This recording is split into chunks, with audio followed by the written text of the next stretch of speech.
Hello everyone. So this lecture is about the Faraday's second law of electrolysis. इससे पहले वाले lecture में हम कर चुके हैं Faraday's first law. ठीक है, Faraday's first law क्या बताता था कि जो चार्ज है is directly proportional to the mass that is deposited. मतलब कितना मास डिपॉजिट होगा किसी इलेक्ट्रोड पे या फिर कितनी गैस लिबरेट होगी किसी इलेक्ट्रोड पे, वो डिपेंड करती थी उसमें से कितना इलेक्ट्रोलाइट में से कितना चार्ज जाएगा.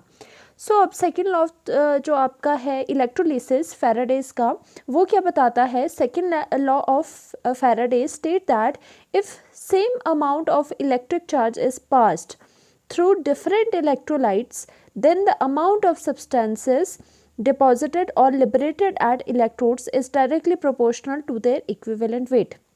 देखो, इस लॉ को समझने से पहले आपने क्या करा, इसमें बोला जा रहा है कि अगर सेम चार्ज पास करे थ्रू द डिफरेंट इलेक्ट्रोलाइट्स, ठीक है, सेम चार्ज कब पास करेगा थ्रू द डिफरेंट इलेक्ट्रोलाइट्स, जबकि आप दो सेल को सीरीज़ में लगाओगे. क्योंकि आपको सीरीज़ का ये चीज़ पता होती है, जब आप चीज़ों को सीरीज़ में लगाते हो तो उसमें करंट कांस्टेंट रहता है. ठीक है, तो हमने क्या करा, सपोज़ एक सेल ये है, एक सेल ये है, एक जिंक वाला है, एक कॉपर वाला है. ठीक है, these are two cells, two different sales.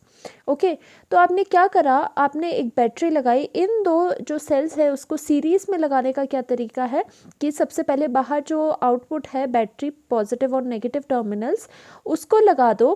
कैसे, पहले वाला जो आपका ये सेल है, ठीक है, पहले वाला ये जो सेल है उसका जो आपका इलेक्ट्रोड है उसको लगाओगे फर्स्ट बैटरी के टर्मिनल के साथ. अगर ये पॉजिटिव है तो ये भी पॉजिटिव आपके पास बन जाएगा. और आपको पता होना चाहिए कि इन द इलेक्ट्रोलिटिक सेल जो पॉजिटिव टर्मिनल होता है वो क्या होता है, एनोड होता है. ठीक है, फिर क्या करना है, जो दूसरा टर्मिनल है बैटरी का that is the negative terminal, उसको किसके साथ आपको जोड़ना है, उसको जो दूसरा वाला सेल है उसके बिल्कुल एक्सट्रीम मतलब साइड वाले इलेक्ट्रोड के साथ जोड़ना है. So negative is here and it is connected to the negative terminal of the battery.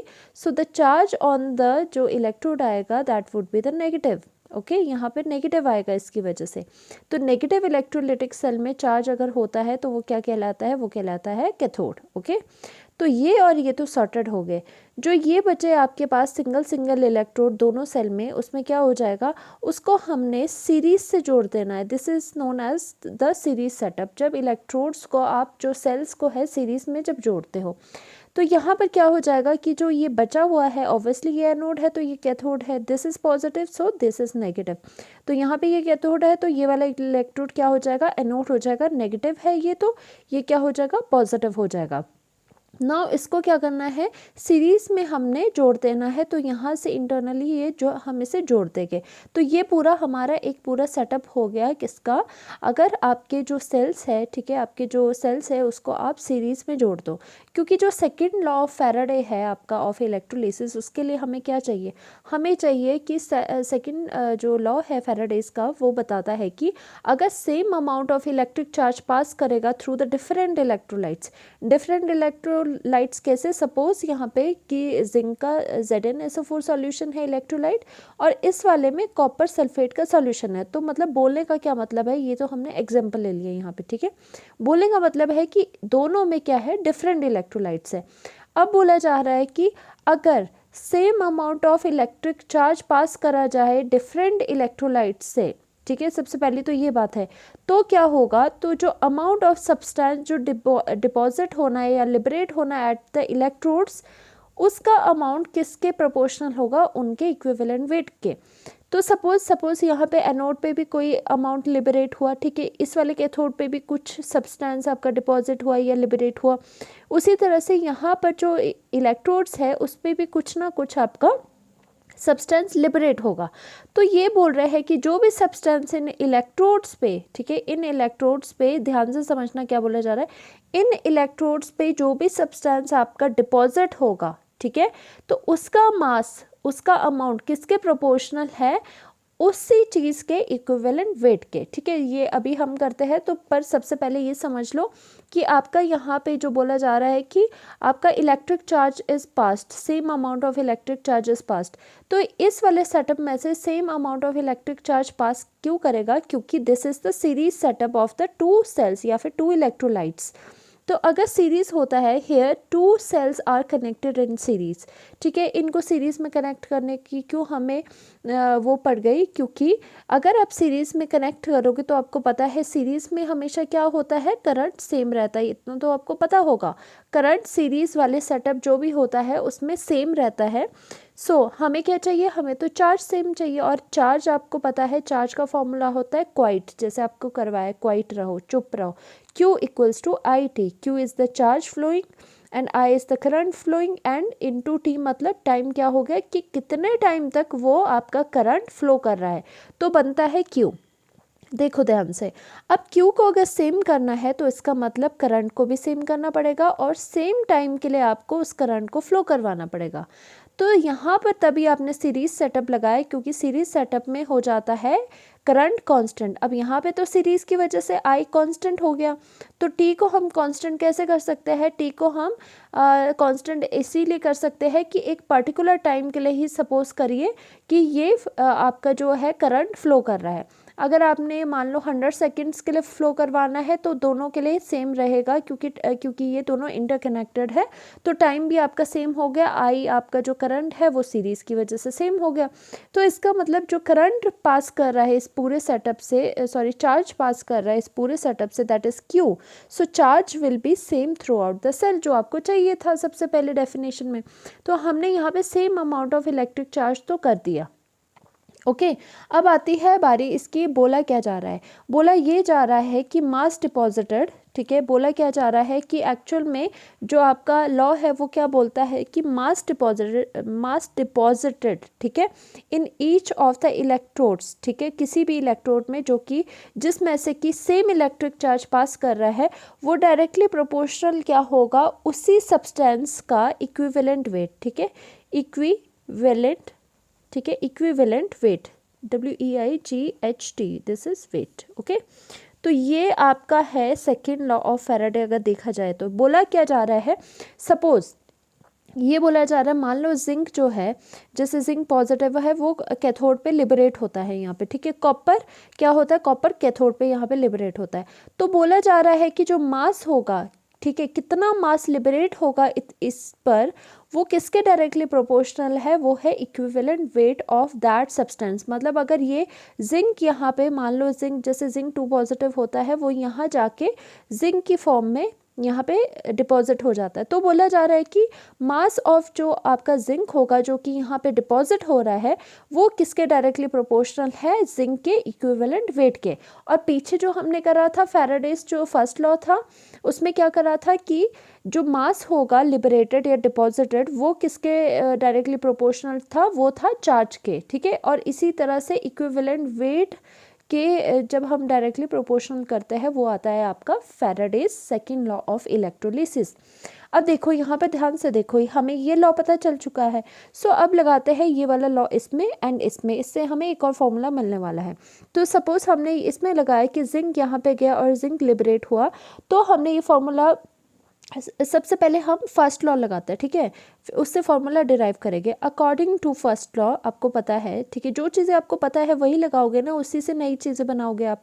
According to first law of Faraday, ठीक है, फेराडे का फर्स्ट लॉ आपने लगाया on both of the cells. उसमें क्या लगाया, आपको क्या होता था, M इज इक्वल टू, ठीक है, M is equal to Z into Q होता था। ओके, आपको ये पता है। तो दोनों सेल्स में आपने ये लगाना है। तो मास यहाँ पे किसका हो जाएगा, यहाँ पे जिंक है डिपॉजिटेड, तो जिंक का हो जाएगा, ठीक है, चार्ज इतना कर दिया। और दूसरे वाले सेल में भी हमने फर्स्ट लॉ ऑफ फैराडे लगाया, तो मास जो डिपॉजिट हो रहा है यहाँ पे कॉपर का, कॉपर यहाँ पे डिपॉजिट हो रहा है, ठीक है, कॉपर का जो मास डिपॉजिटेड है वो डायरेक्टली प्रोपोर्शनल होता था क्यू के, पर यहाँ पे constant of proportionality that is Z भी आ जाता था, और यहाँ पर आपका क्या आ जाता था, चार्ज आ जाता था।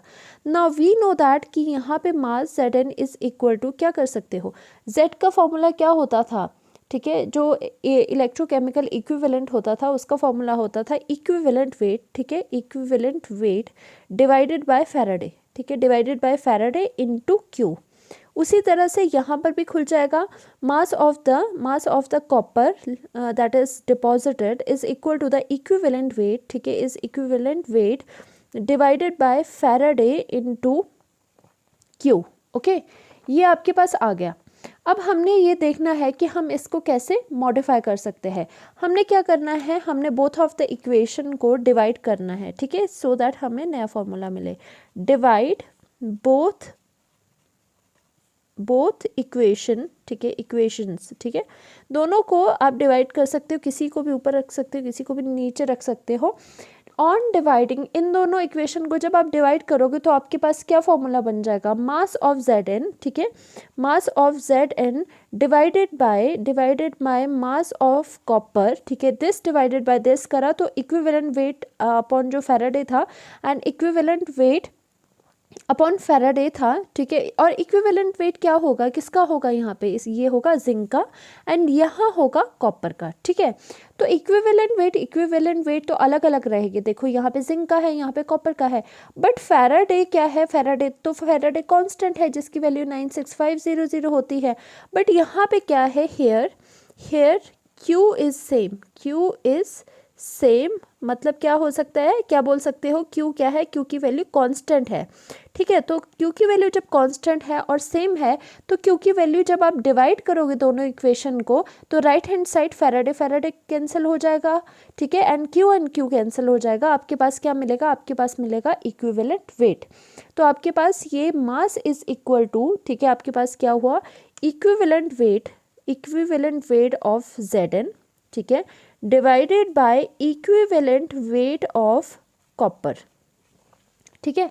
आपके पास ये चीज़ें मिल गई and this is the formula, this is also the formula जो आपका मेनली लगता है कि जो भी आपके डिपॉजिटेड हो रहे हैं इलेक्ट्रोड्स पे, ठीक है, उसका मास का रेशो क्या होता है उनके इक्विवेलेंट वेट का रेशो के इक्वल, ठीक है, ये आ जाता है आपके पास। और मेन आपका जो है, जो आपकी डेफिनेशन में है, जो आपका सेकंड लॉ वो ये स्टेट करता है कि जो जितना मास डिपॉजिटेड होगा वो डायरेक्टली प्रोपोर्शनल है उसी डिपॉजिटेड मटेरियल के इक्विवेलेंट वेट के बराबर, ठीक है। तो इस तरह से हमने यहाँ पे जिंक एंड कॉपर का लिया था, इसीलिए आप ये जर्नलाइज भी कर सकते हो कि M1/M2 मतलब किसी के भी जो मासेस है जो कि इलेक्ट्रोड पे लिबरेट हो रहे हैं is equal to the equivalent weight, ठीक है, इक्विवेलेंट वेट 1, उसी का जो 1 पे लिबरेट होगा उसी का equivalent weight 1 divided by equivalent weight 2, ठीक है। तो this is also the formula, this is the generalised formula for the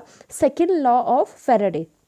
okay, now आपको पता होना चाहिए कि इक्विवेलेंट वेट, अगर जिसको नहीं पता इक्विवेलेंट वेट क्या होता है, मोलर मास, ठीक है, मोलर मास, ठीक है, molar mass divided by N factor, ठीक है, एन फैक्टर। और एन फैक्टर क्या होता है कि कितना इलेक्ट्रॉन का एक्सचेंज हुआ है रिएक्शन में। सो फिर से हम फैराडे लॉ समझेंगे। फैराडे लॉ क्या होता है, अब देखो डेफिनेशन आपको इजीली समझ में आएगी यहाँ पर कि second law of Faraday states that if same amount of electric charge is passed through different electrolytes then, ठीक है, then the amount of substance that is deposited या liberated at the electrodes is directly proportional to their equivalent weight. कि अगर same amount of electric charge क्या है यहाँ पे, मतलब Q, same amount of electric charge pass करेगी electrolyte से, तो जो अमाउंट ऑफ सब्सटेंस डिपॉजिट हो गए इलेक्ट्रोड्स पे वो डायरेक्टली प्रोपोर्शनल है, मतलब मास क्या है, मास डायरेक्टली प्रोपोर्शनल किसके है, उन्हीं लिबरेटेड सब्सटेंस के इक्विवेलेंट वेट के बराबर। So that's all for today. ये करा हमने फैराडे सेकेंड लॉ और नेक्स्ट में हम बैटरीज के बारे में डिस्कस करेंगे। Thank you so much, do like and subscribe.